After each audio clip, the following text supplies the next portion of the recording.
Hello and welcome back to the Fat Dad Fishing Show. I'm your host, Rich Natoli. Tonight's going to be one of those solo shows, and it's going to be all about striped bass. And I guess you can figure out why. It is time to start fishing, at least in New Jersey, which is where most of our audience is. So we're going to talk a little bit about the backwaters. I got to tell you, it's got cold again. It was warm for a couple days, got cold. And that really does change what we're going to do in order to target these fish. So just bear with me for one moment here. I'm trying to get something fixed here on the stream. Looks a little off to me, but we'll just keep going unless somebody chimes in that there's a big issue with the with the stream right now. I can't actually see it streaming. So who really knows? Who really knows what's happening? So welcome to the show again. Solo show, striped bass season just opened in New Jersey yesterday.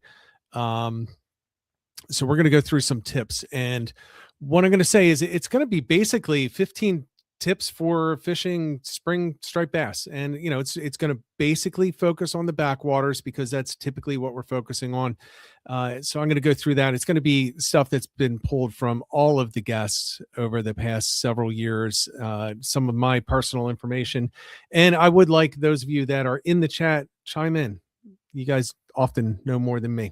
So before we jump into that, want to go through the sponsors. Start off as always with Great Bay Outfitters on Radio Road in Tuckerton. Anything kayak fishing related, check them out. One of the largest dealers for Old Town. They got Crescent, they got Native in the entire region. So if you need something, go down there, check it out. Talk to Paul. He does do on the water demos, which is probably the most important thing you can do when you're considering buying a kayak. And it's no more ice in the water. So you can actually get out there and do it right now. And it's that time of year where he's just moving a lot of product. So even if you're not getting a new boat, he's got all of the stuff that you need to outfit that kayak and get it set up the way that you want it, including power, electronics, everything, and all the regular accessories like rod holders, everything that you need he's got, including reels. Next one, Quad State Tune. Kevin Driscoll is your guy. If you have a Toyota truck, a Tacoma, Tundra, 4Runner, Lexus 460, 470, all of those engines, he's got the tunes for them. It's going to get you better mileage, better torque, better horsepower, better performance overall. If you are towing a boat and you've got a Toyota, talk to Kevin. He may be able to help you out to get better performance out of that vehicle. And if it turns out that it's not something that's recommended for you, he will just flat out tell you. He won't collect your money. He won't do anything. He'll say, nope, you don't need it. Move on. And then me, real estate in Southeastern Pennsylvania. I am a realtor, actually manage an office in Blue Bell, Pennsylvania. And I cover all of Montgomery County, Berks, Chester, Delaware, some of Philly too. I actually have a listing coming up in Philadelphia. So if you have any real estate needs in Southeastern Pennsylvania, please reach out to me. My phone number is 267-270-1145. And I'm just going to say this because I did talk to a guy who said, I wasn't sure if I should call you. I didn't want to bother you. It's how I pay my bills, my friends.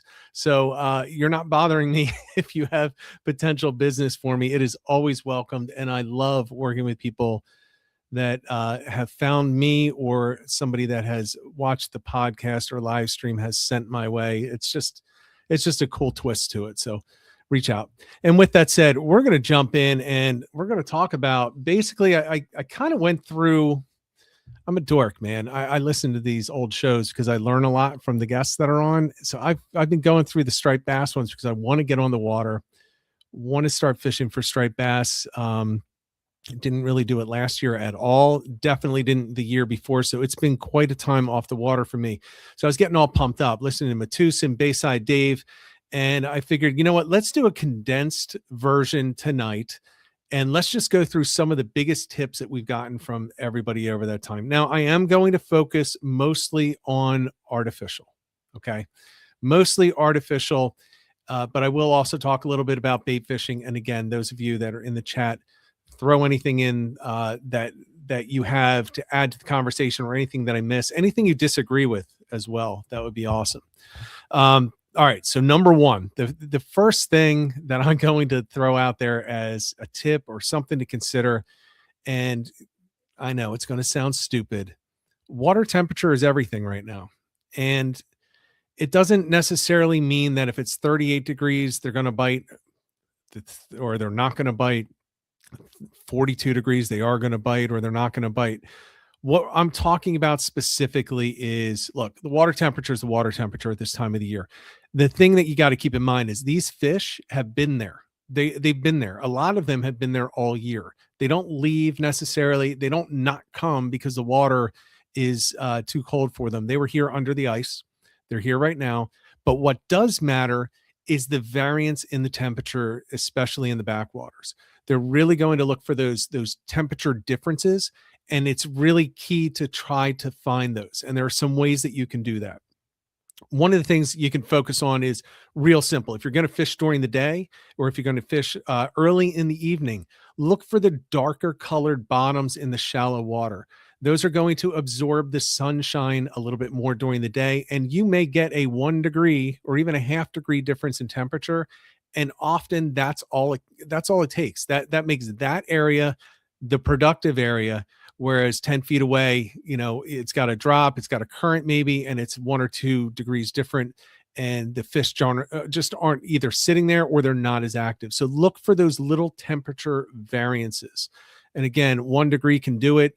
If you're going to be looking and you can tell the temperature. So let's say you're in a boat or a kayak, try to find something that is getting into the higher range. So if you have a lot of variance, but you have something that's maybe warmer than another, so if you have a 40-degree area and then you find a 42-degree area and then you find a 44, I almost always recommend going to that 44 and at least testing that out. And keep in mind, though, that the structure is going to play a little bit of a difference in between all those three areas, but everything else being equal, go for the warmest temperature that you can right now at the start. That's going to make the difference for them. Again, they're still going to be feeding no matter what. They still have to eat. They still have to live. They're not eating for convenience. They're eating to survive. So you should be targeting them, but look for those temperature differences. And here's something I mentioned before. And I think because of where we are in the mid-Atlantic, a lot of people tend to ignore this. The wind does play a factor in the temperature of the water. So, for example, let's say the water is 40 degrees.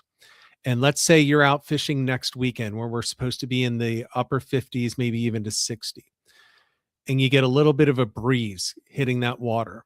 That 60-degree air hitting that 40-degree water is going to warm that water where it's hitting it. So do not go directly to wind protected areas. It may be more comfortable for you or not, whatever it is. That warm air is going to have a heat exchange with that water, and it's going to warm it up, even if it's only by a fraction of a degree. And that can often be what's going to set off that bite. So keep that in mind when you're looking. If it's a warmer air blowing across colder water, look for the wind blown areas, especially if you're fishing shallow, and do the opposite. Let's say the water is 42 degrees and the wind temperature like today is 30, 35, and it's blowing. Well, get into the wind protected area where you don't have that cooling happening along those sod banks or along the structures and everything like that. Look for the water that is not as disturbed by the wind, because it will stay a little bit warmer and it won't be cooling on the top. So that's what I'm going to say about the general temperature when you're targeting the fish. The other thing to keep in mind with temperature is when you're talking about depths.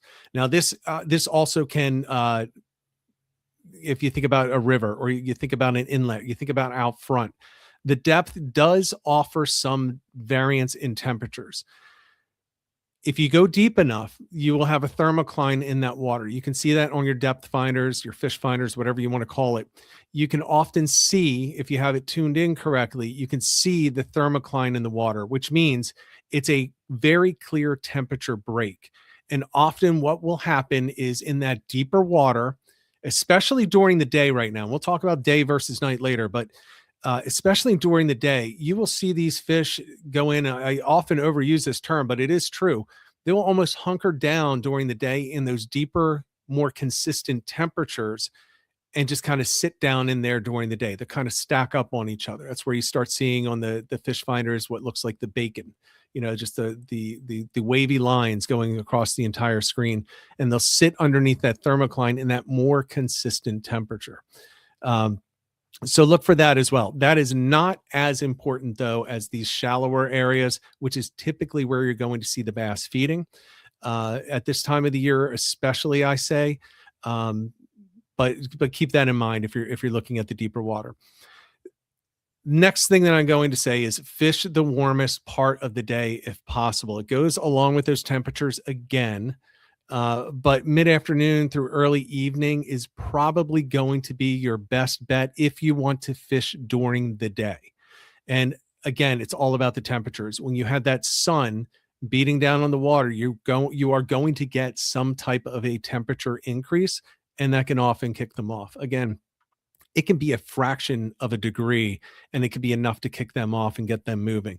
Again, they're going to be feeding at all times. They have to just to survive, but they get a little bit more motivation when it's a little bit warmer, especially once you get, I typically say, at a 40 to 42 degrees, I feel okay. I feel like this is a pretty good temperature. And once you get to 45, I feel great. I believe Chris Matusin believes once he's at 43, he's set. He's ready to run. He'll still fish down in the 30s though. Just as an example, Bayside Dave will fish anything, anytime. So, and Dave is really good at fishing. So, especially with the bait rods, he's going to be tossing out no matter what the temperature is. But look for the warmest part of the day. And again, if it's going to be a shallow area that you're fishing, if you can find a dark mud flat and you have anywhere near it a lighter sand area flat, I would always default first over to that dark mud flat. It's just going to pull the temperatures up a little bit quicker and hold those warmer temperatures longer. So as you go into evening, when everything starts to cool off, look for those mud flats first, and then you can move over to the sand flats, but always try those mud flats first. That's my advice on that. So those are the first two. Actually, it's really the first three, because I wanted to talk about the dark bottom versus the lighter colors. The other thing that you want to take a look at is a protected cove. So somewhere that is protected is typically going to warm faster than open flowing water. So if you get back into the backwaters and you can find small streams, small creeks, those will heat up faster. A lot of times it's because of the depth being less. However, they don't always entirely empty even on the outgoing tide. And some of that water just stays in there, and that will just cause it to heat up a little bit more throughout the day. So that's an important part of it.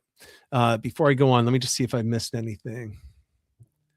There's some good ones in here. Actually, Heaven and L, it's good to see you, L, by the way. This is a good comment. Fun fact, I've never used bloodworms for stripers. I saw a funny post where Benji, Crabbing and Fishing, he said that he's basically applying for loans so that he can get out fishing because of the cost of the bloodworms. I'm going to talk, and actually, why don't I just roll into that right now for the bait part of this, and talk about that for those of you that want to use some type of a natural bait.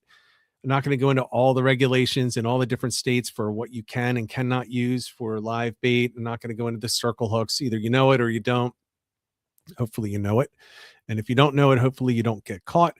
But Elle's point with the bloodworms brings up a good point. At this time of the year, you typically want to go with those smaller. It goes into the size of the baits, which again, I'll talk about in another topic as well, but go with those smaller, and often the softer baits work really well. And it's not for any big reason. You hear people say, well, for tog, they have softer teeth in the spring. I don't know if that's true or not. I don't necessarily think it is, but maybe it is, but that's not what this is about. This is about what's in the water and matching the hatch. And what you have at this time of the year is a lot of these smaller baits coming out. So you're going to have the small shrimp, right? At this time of the year, the bloodworms, definitely the softer baits, the bloodworms. Now, yeah, you can throw a huge bloodworm on there. It's still going to be a small bait, especially when you think about the size of a striped bass's mouth. It's still going to be relatively small, even stretched out. But I would start looking at those softer baits. Clams, as an example, work really well in the spring, whereas in the fall, I'm typically saying go for the bunker first. Now, later in the spring, I'm going to change that, right? Once we have those big bunker schools coming in, I'm going to change that. Once you start getting the herring in the river, I'm going to change that. But right now, at this point, I'm looking, if I'm using natural baits, at going with something like a bloodworm, despite the cost. I'm looking at shrimp, definitely. And I am also looking, even though it's not soft, at small crabs. Smaller, the better often. It is by far the number one outside of bunker and other fish. It is the number one stomach content for the striped bass that I catch in the backwaters. It's crabs. It's typically calico crabs. Good luck finding those as bait, but crabs, just using crabs. That's why I catch, and probably a lot of you catch a lot of striped bass as bycatch for tog and sheep's head, because they love eating the crustaceans. They love eating crabs, and they'll pick them off. So natural baits, I suggest small baits, soft baits first. And then once you start getting those big migratory bunker coming in, and you start seeing the herring coming in numbers, then I would start switching over to those. Again, small though. I would still stay on the small side. All right, so that covers that topic. That does roll into this next point. Whether you're fishing these natural baits or you're fishing an artificial, find the bait, you're going to find the bass. It's that simple. We have a low number of bait fish in the backwaters today. I don't care where you are. I'm just telling you, it's going to be low compared to the rest of the year right now in March. So what that's going to do is, once those bass find them, they're there. They're going to be there. Again, they have to survive. They have to find this food. So if you see any signs of bunker, if you see rain baits, herring, anything that's natural to the area, that's the area that you want to look. So when you're on the water, look at the surface. If you see anything moving, that's your place to target first. You're often going to find the bass underneath those. So this is really no different than any other time of the year, but it is, in my opinion, more important, because you're less likely to have bait in 1,000 areas today as you are in the middle of the summer, where it can be all over the place. It's going to be very concentrated at this time of the year. So do your homework, do your due diligence, and keep your eyes open. If you're fishing at night, keep your ears open and look for those riffles on the top that could be bait moving through the water. And especially listen for blowups. If you start hearing blowups, I mean, it's obvious, but it's worth mentioning as well. Slowing down your presentation. All right. At this time of year with the colder water, you have more sluggish fish. It doesn't mean that they're less aggressive. It just means that they're a little bit slower. They do have to really worry about, with the lack of bait fish, they have to worry about expending too many calories in order to get that next meal. They don't calculate it that way. They don't use that logic. They just know by nature that they can't go chasing things for a half a mile in high speed chases in order to feed, because they're going to be burning too many calories when there's too few fish, or there's too little bait in the water to sustain them afterwards. So in other words, if the meal ain't worth it, they're not going for it. So if you're ripping something across the top that might work in the 75 to 85 degree waters in the summer, it's not necessarily, it could work, but it's not necessarily going to work in the spring, and especially in March, and it probably isn't going to work. So slow it down. Some of you are incapable of slowing it down without going absolutely bananas. I'm one of you. So we can have our own support group, but when it comes down to it, if we want to catch the fish and we want to have the best chance, we need to keep that bait in the strike zone as long as possible. The key to it is keeping the bait moving in a natural way. So it has to continue to move, and it's just not the speed. You still have to have the action. So let's say you're throwing a mag darter you better keep it moving slow, but you better keep it moving fast enough that it has the action that it needs to mimic the bait fish. We're still out there trying to get the strike. They're still smart fish, even if they're a little bit slower and they prefer things slower.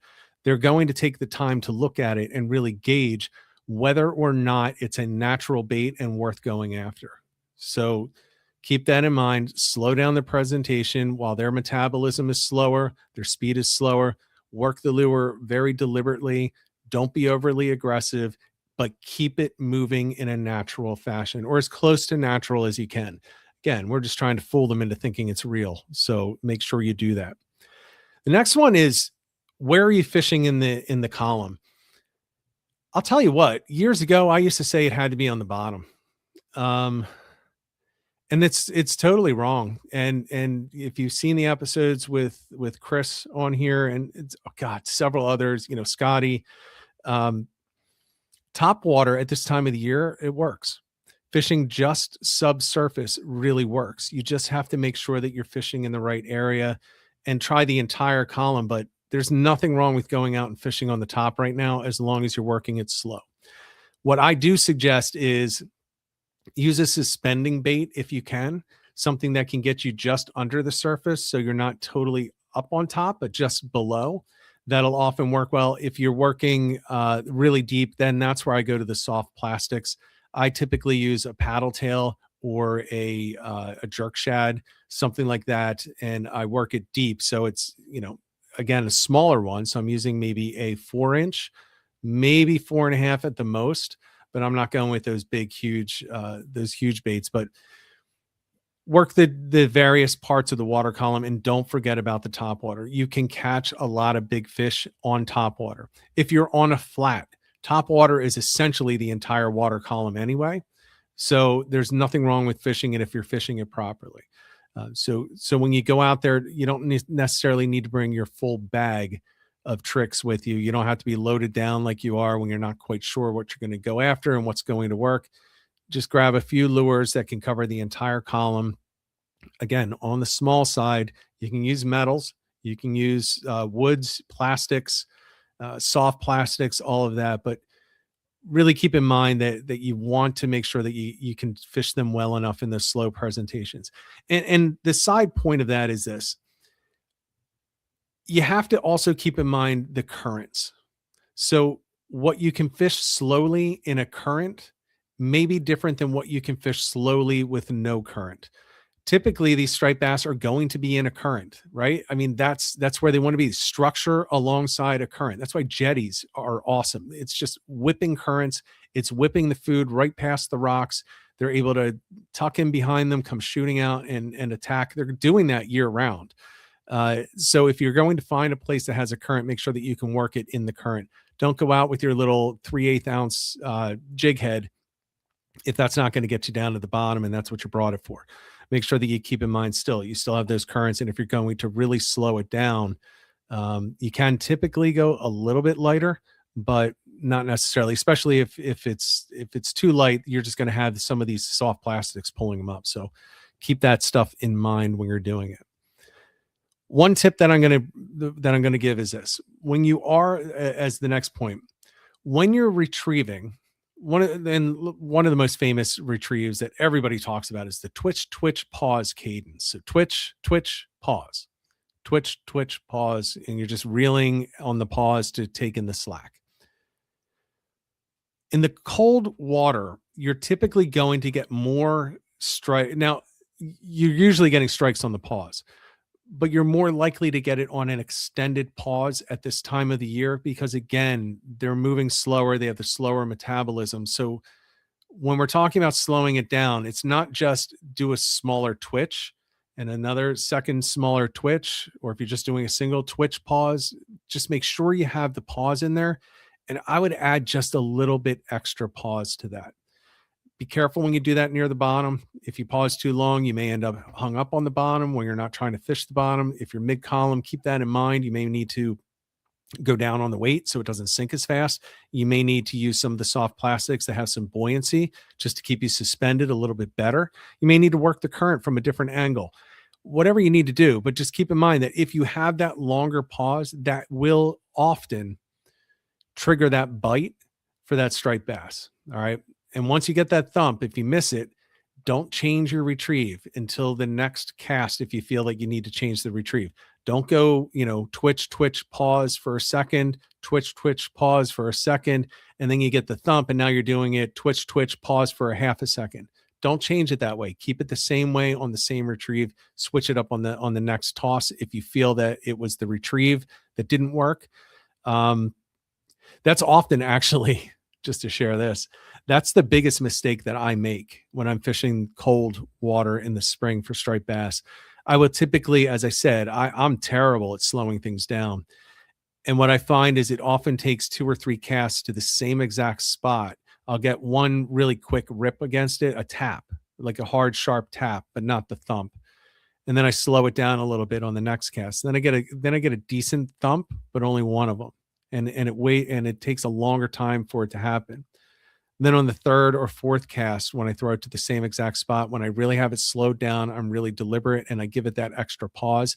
That's where I get the monster thump that ends up with it inhaling the bait and I end up getting that good hook. So again, look for those longer pauses when you're throwing it out there. All right, next one that I have. Fish the moving water. I already mentioned this, but make sure you're smart about it.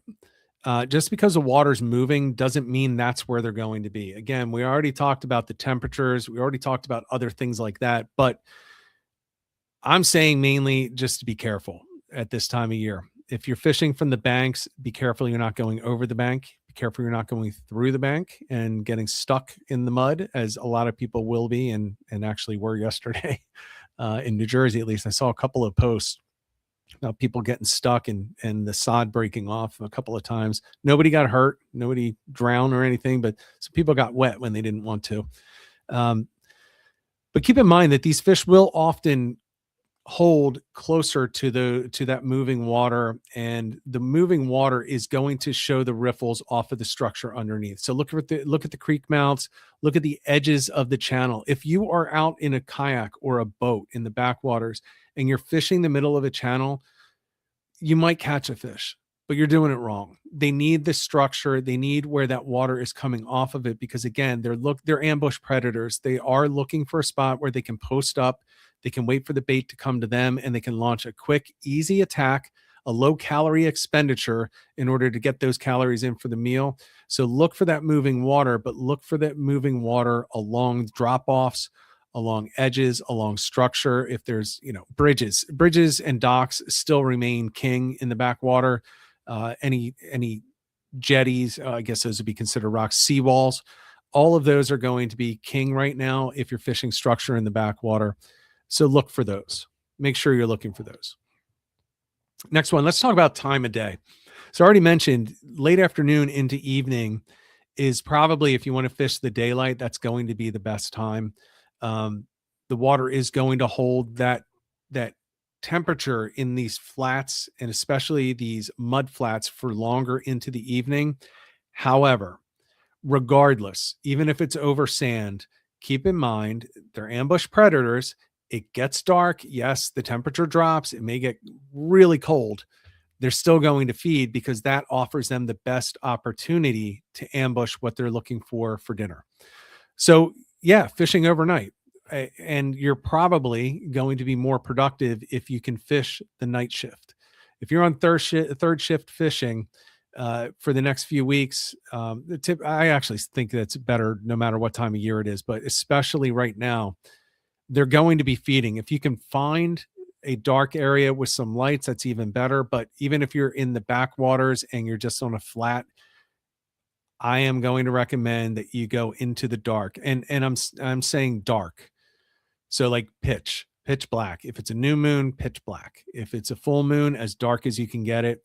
And when I say look for lights, I'm talking about not natural lights. So lights on bridges, something that has a sharp shadow line in the water where they can sit in the black area and then launch their attack out into the light area. It's going to be your best bet. It always has been, and I think it always will. All right, next one. Focus on transitional zones. So In this, what I'm talking about is in depth of water. You'll often see changes in the water up top where you'll find eddies, you'll find swirls that aren't quite full eddies. You'll see where two currents converge. But really, I'm talking about where you see the flats meet the deeper channels. Those are going to be prime areas for striped bass. I personally prefer to fish that on the outgoing tide. And part of it is because I'm admittedly a lazy fisherman. So as the tide goes out, the water retreats. There are less places for them to hold up, but it also funnels all of that bait that was in the shallows that can't remain in the shallows that are going to end up drying. They now get pushed into the channels. So they have to come over that drop off and down into the deeper water. There's no way around it. They have to do it. So you will see at night, you or on the outgoing, you will see the striped bass go up into those flats because they're getting those fish as it gets shallower. There's less water column to hunt, but then you'll also see them as it gets shallower and shallower, posting on those drop offs, right on those ledges. You'll see that at points where I'm thinking of one specific right now. I won't say the exact area, but it is a sound in South Jersey. And like any sound, there's like 15 exits, but there's a really good one where it's an exit from very shallow and it gets very deep right at the point of a channel, of a sod bank. And right there, you get the structure, you get that water depth change, you get that warmer water coming off the flat into the cooler water, and it produces every single year. And I can tell you, I will be fishing there when I start fishing South Jersey for striped bass. And year round, I fish that point for striped bass. Doesn't matter if it's summer, fall, whatever. As long as striped bass is open and I'm in that area, I am throwing some soft plastics, especially right there. I'm putting it up on the ledge and I'm dropping it down off of that drop off. It is also a great spot for fly fishing. It makes it a lot easier when you have that depth really expanding because that fly comes over the top and the fly doesn't sink. It stays really high up in the column and you can just see them come straight up from that drop off, and you can see them come up and rise and pick up that bait. So look for that. Look for those transitions in depth. Next one. This is one that I'm just going to say it this way. While light tackle can make it more fun, make sure you're using the right tackle. And it comes down to the fact that, look, if you're going to catch and release, this is the best time of year to do it. It is the safest time of year to do it for the fish. They're not going to be as stressed out when you pull them out of the water. So if you're going to use lighter tackle, now's the time of the year to do it. However, I'm going to say don't go too light. A lot of people try to, for example, use their perch gear at the beginning of striped bass because they think they're more likely to catch perch. And by the way, there's some really nice perch being caught in New Jersey, like big perch right now. So people are out there using that. You can use the same stuff. You can use the same gear, but the problem that you have is there are some very large striped bass back there right now. You're talking, and when I say very large, we're talking South Jersey, extreme South Jersey. You got 30 plus inchers. When you're talking Raritan area, there are 40, 50 inchers up there right now. So make sure that you're geared up properly. And I realize it may take away from the perch bite, but you're probably going to be hooking into at least some schoolies from this point forward with the striped bass. So make sure that you do that. And I will say this, you don't want to go too heavy though, because you are still going to get subtle bites at this time of the year. Slower fish, slower metabolism. They are not necessary that they can slam the baits, but they may not. So make sure that you have enough that you can still feel that tip, a moderate action, something with a lighter tip, a lighter line will work. Just make sure you have enough backbone to pull them in. All right. Consecutive warm days matter more than one hot day. It goes back to the temperature. When we're looking at warming, and this is going to be important, people are going to want to go this upcoming Saturday. So the forecast, it's going to change, but the forecast right now is it's going to be cold up through Friday, and Saturday is going to be a nice day. Sunday's going to be slightly nicer as far as temperatures. A lot of people are going to be tempted if they have their one day of fishing to go out on that Saturday. I'm going to tell you, you're probably better off going on the Sunday after you get that one warm day, and then you get the second one on top of that. The warming trend will typically help to build the bite over time. So if you get a trend going, you want to get into that trend and let it turn into a trend first. So keep that in mind. If you have limited time on the water and you can choose between days, just a little bit of advice, that's what I would do. I would go for the consecutive day, not the first day of a warming trend. You can still be successful, but um, you have a cold snap end, and it doesn't instantly warm the water. It just helps to get it moving in the right direction, and then you get that really big impact the next day. So um, yeah, there's a comment in there. Can't go Saturday, but I'm pretty sure I can go Sunday. Yeah, SD0753. So if I were you, I would be happy with that. If the forecast holds, you're going to find that these fish are going to react more on day 2 or day 3 of a warming trend than they are necessarily on day 1. The only exception to that I will say is if there is a big barometric pressure change and it doesn't look like there's actually going to be one that's going to be truly meaningful this upcoming weekend, that's a whole different issue. That's a whole different story. So I'm not going to go too much into that. Next one, stay mobile. This one is absolutely freaking key. You can't go on these. Well, a lot of people are going to go on the sod bank. They're just going to dunk a worm and let it sit there for hours. If you're out there hunting for these fish in the spring, you have to be mobile. Again, you have sparse bait in the backwaters today. It's going to change in a few weeks. I get it. But today, and probably for this upcoming week or two, you're going to have much less bait in the water, which means these fish are not going to be all over the place because there's not a lot of bait. They're going to be following the bait. So if you're there and you're not getting any taps, you're not getting any hits, you're not seeing any bait, they probably ain't there. So you probably want to pick up and move, and you want to move fairly quickly. I would recommend, as long as you can physically do it, give it a half an hour, 35 minutes in a spot. If it really feels dead, assume it's dead and move on. Doesn't mean it'll be dead the next day. It doesn't mean it'll be dead in the next hour or two. But unless you just are content just sitting down and just tossing for a few hours, be mobile. You really need to move around. If you're not seeing life, reel it in, pack it up, and get moving. All right. The last one that I have, watch your electronics if they're available. This one, and we could do a whole show on this. As a matter of fact, there's a guy I'm trying to get on to do this. If you're on the water in a boat or a kayak and you have electronics, I'm going to tell you right now, you're probably not fishing tonight, probably not fishing tomorrow, probably not fishing until the weekend. Most of us don't. Take that time at night to turn on a video and have somebody walk you through how to use your electronics. Because if you've never seen a temperature break on your electronics, on your fish finder, then you need to learn more about your fish finder, because nearly every single model, even the cheap ones, will show you a temperature break that's in the water.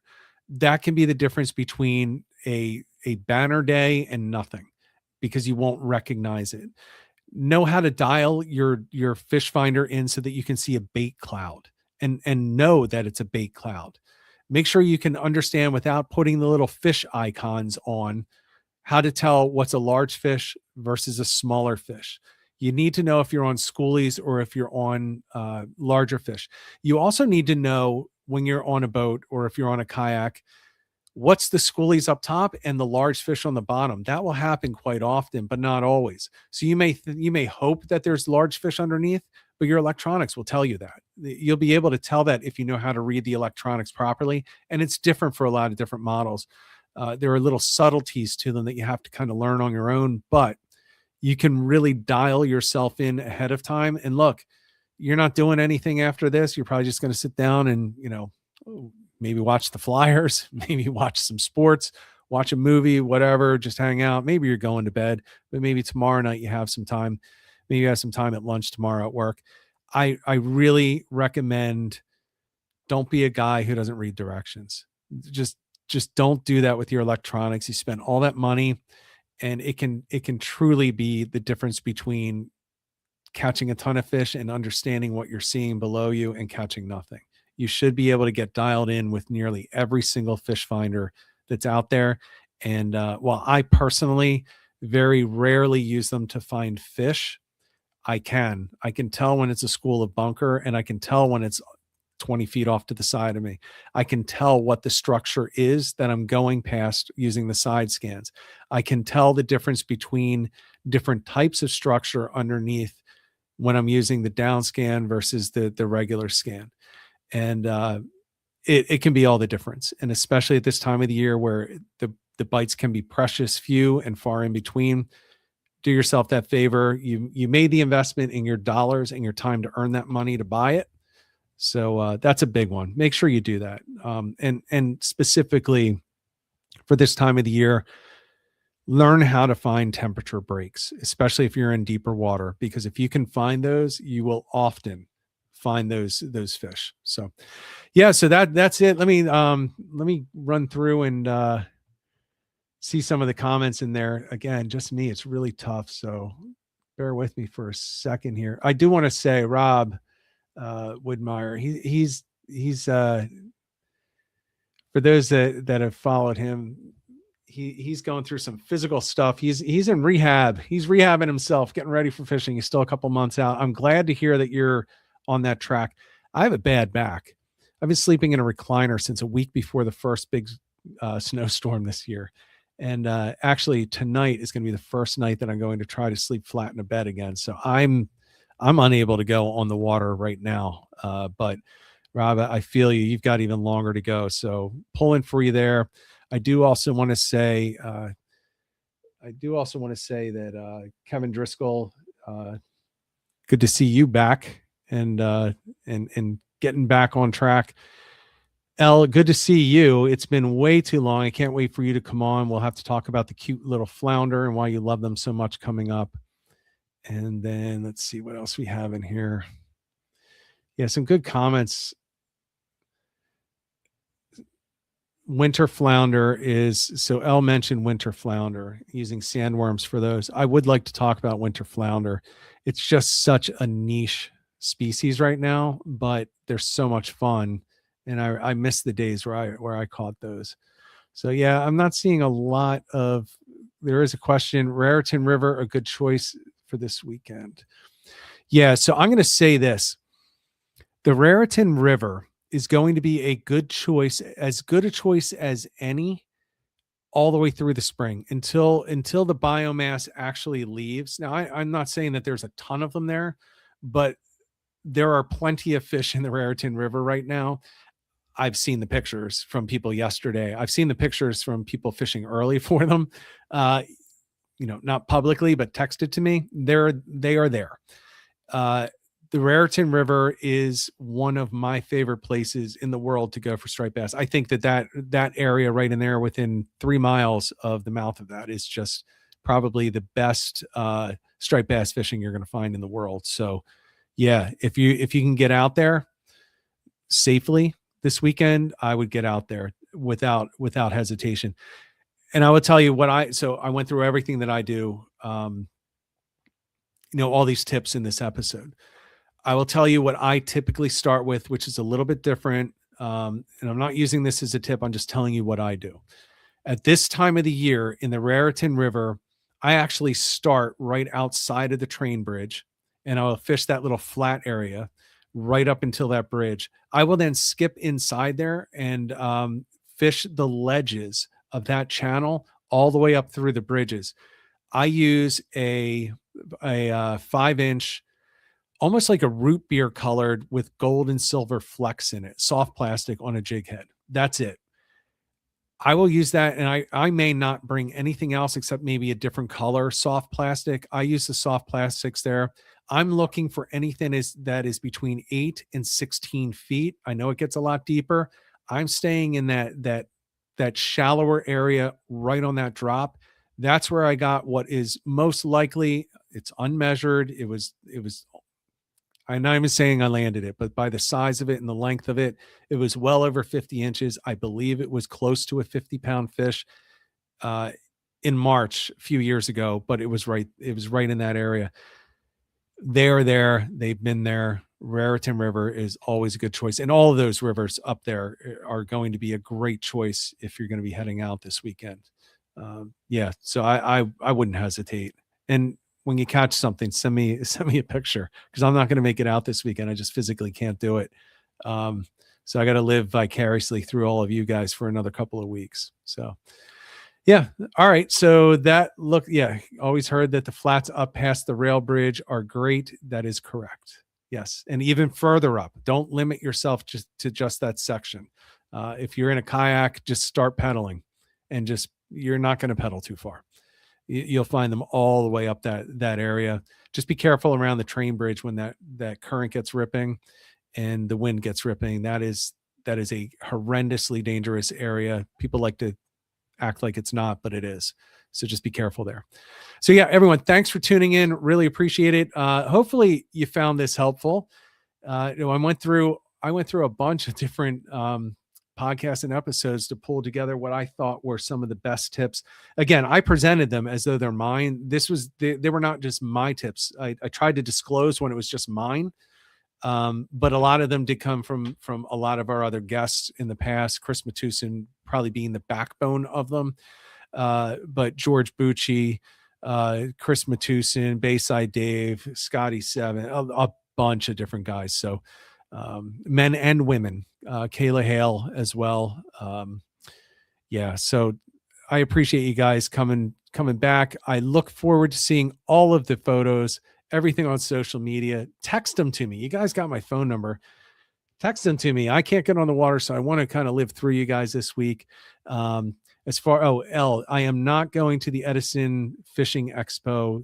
I wish I were, but I do not plan to go there this year. Again, my back, I don't really have the ability to walk for very far without having to lean over and look like I'm 143 years old. So yeah, but have fun, share your pictures, everyone. Until next time, everyone, safely get out there, get on the water, and get some tight lines.